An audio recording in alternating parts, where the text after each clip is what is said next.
Peoples party کہہ رہی ہے وزارتیں نہیں لینی. اب پیپلز پارٹی حلوہ سارا کھانا چاہتی ہے اور کریلے جو ہیں وہ نون لیگ کے لیے رکھنا چاہتی ہے. ایسے تو نہیں ہوگا. تو کریلے بھی کھانے پڑیں گے پیپلز پارٹی کو, حلوہ بھی کھانا پڑے گا. بسم اللہ الرحمن الرحیم. میں ہوں طارق سمیر, ڈیلی ممتاز ڈیجیٹل کے ساتھ. ناظرین, بڑی اہم خبریں ہیں. سب سے اہم یہ کہ تحریک انصاف کو اب قومی اسمبلی اور صوبائی اسمبلیوں میں مخصوص نشستیں ملنے کا قانونی امکان پیدا ہو گیا ہے. ان کا اتحاد سنی اتحاد کونسل سے باضابطہ طے پا گیا. میں اس کا بیک گراؤنڈ بتاؤں گا. پھر ناظرین میں آپ کو یہ بتاؤں گا جو کمشنر راولپنڈی تھے لیاقت چٹھا, انہوں نے جو کچھ کہا اب تو بات کھل کر سامنے آ گئی ہیں, کافی کہانیاں آ چکی ہیں. اگر اتنا ہی آسان ہوتا تو باقی ڈویژنز کے کمشنرز نے نون لیگ کو کیوں نہیں جتوایا؟ کیا وہ کھڑے ہو گئے تھے, انہوں نے حکم نہیں مانا, یہ بات ہے, یا ان کے اختیار ہی نہیں تھا؟ یہ دو ہی باتیں ہو سکتی ہیں. تیسری بات ہے کہ مشہور جج, احتساب عدالت کے سب سے مشہور جج محمد بشیر بالآخر رخصت پہ چلے گئے ہیں, ان کی ریٹائرمنٹ ہے. ناظرین, سب سے پہلے میں آؤں گا, ابھی کچھ دیر پہلے ہی پریس کانفرنس ہوئی ہے, جناب بیرسٹر گور خان نے اور عمر ایوب صاحب نے کی ہے کہ تحریک انصاف کے وہ آزاد امیدوار جو جیتے ہیں قومی assembly, Punjab assembly, Khyber Pakhtunkhwa, Sindh assembly, یہاں پہ ان کا اتحاد ہو گیا ہے. سنی اتحاد کونسل ہے جس کے سربراہ ہیں صاحبزادہ حامد رضا صاحب. اور اب یہ تمام ارکان جو ہیں آزاد باضابطہ طور پر سنی اتحاد کونسل میں شامل ہو گئے. اب اس کی ساری تفصیل, سارے ڈاکومنٹیشن جو معاہدہ ہوا ہے ان کے درمیان, وہ یہ الیکشن کمیشن میں جمع کرائیں گے اور اس کے بعد الیکشن کمیشن فیصلہ کرے گا کہ مخصوص نشستیں دینی ہیں, کتنی بنتی ہیں, کیا ہے. بہرحال یہ تحریک انصاف کو ایک فائدہ پہنچے گا. 227 نشستیں ہیں پورے پاکستان کی اگر دیکھی جائیں, چاروں صوبوں اور نیشنل اسمبلی کی. نیشنل اسمبلی میں 70 نشستیں ہیں, 60 خواتین کی ہیں, 10 اقلیتوں کی ہیں. اب یہ ایک فارمولہ ہے, اس کے تحت الیکشن کمیشن یہ نشستیں الاٹ کرتا ہے. میں تھوڑا سا بیک گراؤنڈ بتاتا چلوں. پہلے تحریک انصاف نے چند روز قبل فیصلہ کیا تھا, پہلے جماعت اسلامی کے ساتھ بات کر رہے تھے, وہ ناکام ہوئی تو MWM کے ساتھ اتحاد کیا. راجہ ناصر عباس صاحب ہیں اس کے سربراہ. لیکن تحریک انصاف کے اندر سے ہی یہ آواز آئی, اس پر بڑے تحفظات کا اظہار کیا گیا کہ MWM کے ساتھ اتحاد نہ کیا جائے. یہ اتحاد اس طرح کرنے کی صورت میں تحریک انصاف کی سیاست پہ مستقبل میں منفی اثرات مرتب ہوں گے اور ووٹ بینک متاثر ہو سکتا ہے. پھر ری تھنکنگ کی گئی اور سنی اتحاد کونسل حامد رضا جو ہیں وہ خود فیصلہ آباد سے جیتے ہیں. میرا خیال ہے انہوں نے شکست دی ہے راجہ ریاض کے بیٹے کو, اس کا دانیال نام ہے. تو پھر عمر ایوب نے پریس کانفرنس میں سٹارٹ میں ہی ایک فقرہ کہا جس سے میری یہ تجزیہ, میری انفارمیشن درست ثابت ہوئی. وہ کہتے ہیں ہم کسی قسم کی فرقہ واریت نہیں چاہتے. یہ انہوں نے فقرہ کہا ہے. ناظرین, یہ اسی تناظر میں ہیں جو MWM تنظیم ہے اور یہ ایک پڑوسی ملک کے ساتھ بھی بڑے قریبی ان کے تعلقات ہیں ان کی قیادت کے. اس تناظر میں بھی اس کو دیکھا جا رہا تھا. حامد رضا صاحب کے متعلق میں بتاتا چلوں, ان کے والد تھے صاحبزادہ پیر فضل کریم صاحب, بڑی مشہور شخصیت تھے فیصل آباد کے. وہ مسلم لیگ نون کا حصہ رہے.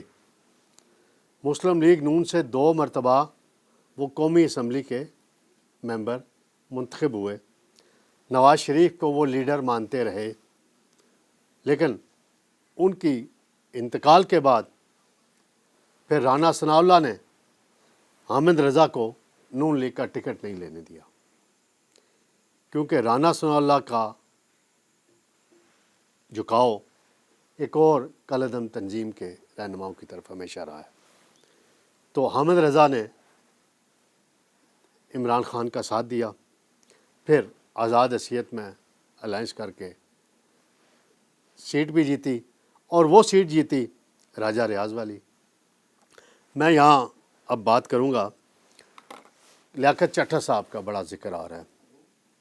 لیاقت چٹھا صاحب کہہ رہے ہیں میں نے پنڈی میں ساری سیٹیں نون لیگ کو جتا دی۔ اس کی کلیئرٹی آ چکی ہے، وہ ایک کہہ رہے زلزلہ آیا تھا انتخابی عمل پہ، خود کش حملہ ہوا تھا، اب وہ اس کے اثرات کم ہو گئے ہیں۔ اگر چٹھا صاحب کی یہ بات درست مان لی جائے تو فیصل آباد ڈویژن کے جو کمشنر ہیں انہوں نے رانا ثناء اللہ کو کیوں نہیں جتوایا؟ انہوں نے راجہ ریاض کے بیٹے کو کیوں نہیں جتوایا؟ حالانکہ راجہ ریاض تو اسٹیبلشمنٹ کا کہہ لیں سب سے بڑا مورا تھے۔ جب عمران خان کے خلاف عدم اعتماد آئی انہیں اپوزیشن لیڈر بھی بنایا گیا۔ اسی طرح جہانگیر ترین کو کیوں نہیں ملتان کے ڈویژن کے کمشنر نے جتوایا جی؟ 2 سیٹیں ہار گئے بری طرح۔ پھر نواز شریف خود نون لیگ کے قائد مانسیرا سے شہزادہ گستاخ سے نشست ہار گئے ہیں، تو وہاں کے کمشنر کیوں نہیں حرکت میں آئے؟ خواجہ سعد رفیق بڑے آنریبل، انہوں نے اپنی شکست تسلیم کی۔ تو لیاقت چٹھا کا جو کچا چٹھا ہے وہ سامنے آ چکا ہے۔ امریکہ کا ویزا ہو اور ان کے فارن ریلیشن ہوں، کوئی اور پراپرٹی ٹائکونز کے ساتھ معاملات ہوں، کافی ساری چیزیں سامنے آ چکی ہیں۔ ناظرین، صرف ایک بات میں بتاتا چلوں کہ راولپنڈی میں 3 صوبائی اسمبلی کی نشستیں ہیں، میں نام بھی لوں گا، جو نون لیگ کے لوگ ہارے ہیں۔ عمر فاروق صاحب ہیں، کوہستان والے، بڑے مشہور ہیں ٹیکسلا میں، یہ نون لیگ کے پارلیمانی بورڈ کے ممبر تھے، یہ واکنٹ سی پی 13 کی نشست آ رہے ہیں۔ راولپنڈی میں سجاد خان تھے، بڑے تگڑے کینڈیڈیٹ تھے، وہ آ رہے ہیں۔ سابق ڈپٹی میئر حاجی پرویز خان آ رہے ہیں، 3 نشستیں۔ پھر جو نیشنل اسمبلی کی نشست ہے گجر خان والی، جہاں سے پیپلز پارٹی کے راجہ پرویز اشرف جیتے ہیں، وہاں پی ٹی آئی کا کینڈیڈیٹ نمبر 2 پوزیشن پہ آیا ہے، طارق بھٹی صاحب ان کا نام ہے، 91,000 ان کے ووٹ آ چکے ہیں۔ تو یہ کنٹرڈکشن ہے بڑی ان کی باتوں میں چٹھا صاحب کی، جو بھی انہوں نے کیا۔ اب الیکشن کمیشن اپنی انکوائری کر رہا ہے، وہ دیکھ رہا ہے، جو ریٹرننگ افسر تھے ان کے بیانات بھی آ چکے ہیں، تو اس میں اب اس پر مزید کھیلا نہیں جا سکے گا اس کارڈ پر۔ دوسری جو بات ہے ناظرین کہ سپریم کورٹ میں آج ایک بڑا انٹرسٹنگ کیس سامنے آیا۔ ایک ریٹائرڈ بریگیڈیئر صاحب ہیں، ان کا نام میں دیکھ لوں ناظرین، انہوں نے ایک ریٹ دائر کی، بریگیڈیئر علی خان ہے ان کا نام۔ انہوں نے ریٹ دائر کی کہ الیکشن کالعدم قرار دیے جائیں۔ 3 رکنی بینچ بن گیا۔ 2-3 میں سوالات اٹھاؤں گا کہ وہ ریٹ دائر کرنے کے بعد عدالت میں پیش نہیں ہوئے۔ آج عدالت نے کہا ہے پولیس کے ذریعے انہیں لے کر آئیں، اور سماعت ملتوی کر دی ہے 21 تاریخ تک۔ تو سوال میرا سپریم کورٹ کے رجسٹرار صاحب سے ہے کہ کسی وکیل کے بغیر اگر کوئی ریٹ دائر کرے تو آپ اس کو فوراً فکس کر دیتے؟ نہیں کرتے۔ یہ ریٹ آپ نے کیسے فکس کر دی؟ حالانکہ رجسٹرار تو اعتراض لگاتا ہے ہر اپلیکیشن پہ، جو بھی ریٹ آتی ہے، آپ نے کیوں پہلے ایکسیپٹ کی؟ پھر چیف جسٹس صاحب نے بڑا برہمی کا اظہار کیا اور پولیس کو کہا کہ درخواست جس نے دی ہے اس کو بلائیں، اور اس نے مذاق اڑایا اور میڈیا سے، میں پہلے میڈیا میں جاری کر دی، اور پھر بڑی اس میں سوالات اٹھے ہیں۔ چیف جسٹس صاحب اب دیکھتے ہیں 21 کو ان بریگیڈیئر صاحب کو کوئی پیش کرنے میں کامیاب ہوتے ہیں یا نہیں ہوتے۔ ناظرین، آخری بات میں کرتا چلوں، احتساب عدالت کے جج محمد بشیر صاحب، ان کا تعلق بھی اتفاق سے مولانا فضل الرحمان کے گاؤں سے ہے، ڈیرہ اسماعیل خان سے ہے، اور وہ 12 سال سے زائد طویل عرصے تک احتساب عدالت کے جج رہے اور سب سے پسندیدہ جج قرار دیے جاتے ہیں۔ میاں محمد نواز شریف کو پاناما کیس میں سزا سنائی، جو ہائی کورٹ میں اب بری ہو چکے ہیں نواز شریف اس کیس میں۔ پھر عمران خان کو ابھی حال ہی میں توشہ خانے میں سزا سنائی، رات 12 بجے تک سماعتیں کی۔ آصف زرداری کو ماضی میں 2-3 کیسوں میں بری کر دیا تھا انہوں نے، اور شاہد خاقان عباسی کے ساتھ بڑی زیادتی کی انہوں نے۔ LNG کا کیس جو ہے 2018 سے چل رہا ہے ناظرین، ڈیٹ پہ ڈیٹ ڈالی، کوئی فیصلہ نہیں کیا، اور انتہائی جھوٹا اور فضول کیس ہے یہ شاہد خاقان عباسی صاحب کے خلاف۔ تو یہ اس طرح کے جج ہی پسند آتے ہیں مخصوص دوستوں کو۔ بہرحال ڈیرہ اسماعیل خان واپس جا رہے ہیں اب وہ۔ ان کی ایک خوبی تھی کہ اپنے آپ کو میڈیا سے بچائے رکھا بطور جج، لیکن کنٹروورشل فیصلے دیے انہوں نے، اور ایسے فیصلے دیے، پتہ نہیں کب ان کا ضمیر جاگے گا۔ ارشد ملک کا ضمیر تو جاگ گیا تھا، انہوں نے ویڈیو ریکارڈ کرا دی تھی۔